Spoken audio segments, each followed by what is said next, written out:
Da vidimo kako to radi na šestoru. Znači, sad imamo šestar.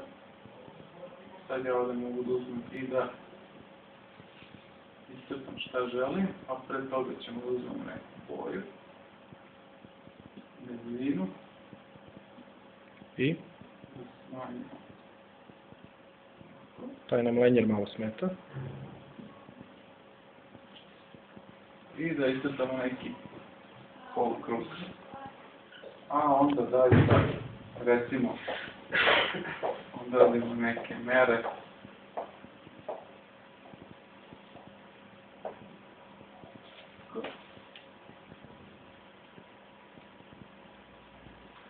I u nekom trenutku možemo da sakrijemo. Da možemo da sakrijemo rešenje. I da pokažemo recimo negdje dole rešenje. Koliki je ugao zahvaća? Ne, sve ćemo